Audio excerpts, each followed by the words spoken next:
मानखुर्द पूर्व हा गोवंडी देवनार बांगलादेशी प्राबल्य असलेला विभाग, यात 103 लोकांना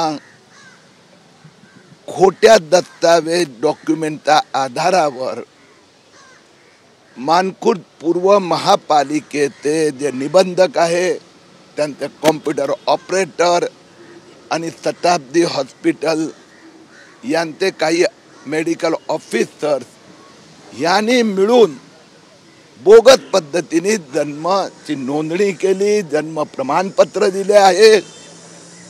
महापालिका अधिकाऱ्यांचे विस्तृत गेल्या सप्ताह आठवडाभर चर्चा चालू आहे। महापालिकेने 106 ची यादी दिली आणि जिल्हाधिकारी ज्यांना अधिकार आहे विलंबित जन्म प्रमाण, त्यांनी सांगितलं आमच्याकडून फक्त 3घांनाच आदेश दिला गेला आहे। पोलिसांनी आणि महापालिका दोघांनी कबूल केलं आहे। महापालिकेने सांगितलं फ्रॉड झालेला आहे, आम्ही उच्च पातळीवरील कमिटी नियुक्त करतोय। आम्ही मागणी केली आहे की ताबडतोब ते शताब्दी हॉस्पिटलचा ज्यांनी जन्म इथे झाला असे सांगितलं आणि ज्या निबंधक हे रजिस्ट्रेशन केले आहेत त्यांना ताबडतोब निलंबित करावं। हे 103 जन्म प्रमाणपत्र ताबडतोब रद्द करण्यात यावं आणि याचा मागे जे कोण आहे त्यांच्यावर फौजदारी कारवाई। किरीटजी, 103 ही संख्या एकट्या गोवंडी मानखुर्दच्या भागात असेल तर मुंबईभर देखील अशी स्थिती असू शकते का, किंवा या संदर्भात तुम्ही काही आता चौकशीची मागणी करणार आहात का? आता महाराष्ट्रात असं 2,24,000 जन्म प्रमाणपत्रचा घोटाळा मी उघडकीस आणला। हे सगळे रद्द करण्यात आले आहे। आधार कार्ड ऑथॉरिटीनी मला सांगितलं की महाराष्ट्रातले हे 2,04,000 पैकी 47,000चे आधार कार्ड पण रद्द करण्यात आले।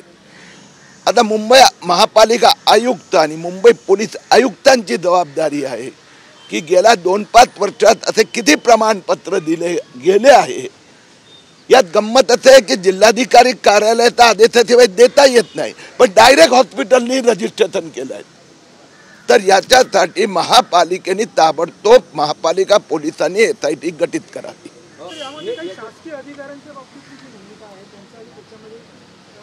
या 100% इन्व्हॉल्व आहेत। हे जे मी 103 जे सांगतोय त्यात मानखुर्दचा जो निबंधक आहे आणि त्यांचे 2 कॉम्प्युटर असिस्टंट, मी त्यांच्याशी बोललो, ते 100% त्यांनी बेकायदेशीर दिले आहेत। पण त्यांच्याशी मिलीभगत जे शताब्दी रुग्णालयात ते लेटर हेडवर जन्माचा दाखला आहेत की तिथे जन्म झाला आहे, त्या कारणच आहे की शताब्दी हॉस्पिटलमध्ये जर कुणाचा जन्म झाला तर त्याचं रजिस्टर त्या हॉस्पिटलनेच करायचं आहे, पण तो तिथे न करता इथे का आला? म्हणून संगनमत आहे, एका सर्टिफिकेटसाठी मुंबईत लाख रुपये घेतले जातात आणि हे तर अजून सुरुवात आहे। आज मी पोलीस अधिकाऱ्यांची पण चर्चा केली आहे। जे 47,000 महाराष्ट्रातले असे व्यक्ती ज्यांचं आधार कार्ड रद्द झालं, ज्यांचं जन्म प्रमाणपत्र नाही आहे, हे ताबडतोब ते 47,000 ची चौकशी करून त्यांना देशाच्या बाहेर पाठवलं पाहिजे। ओके,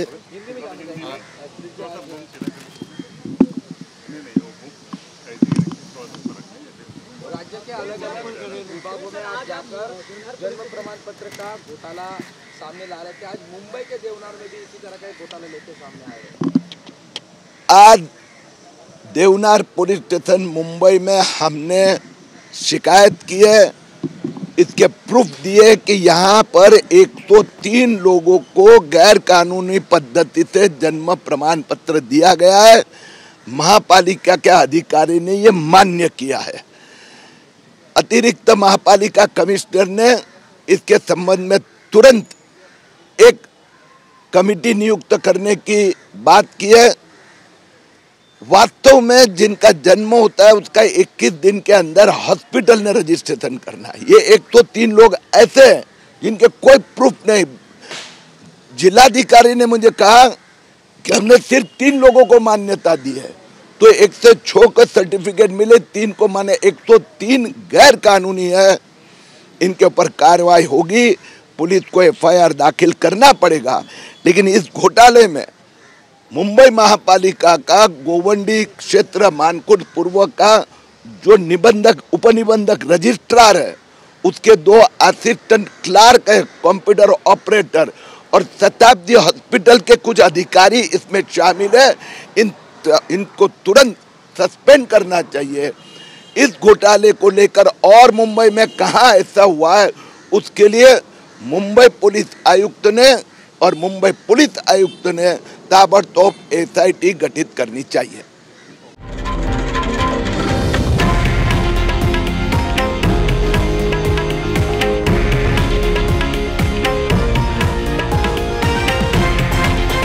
हे आहे देशातील नंबर 1 न्यूज नेटवर्क आणि आपण पाहत आहात TV9 मराठी, एकमेव।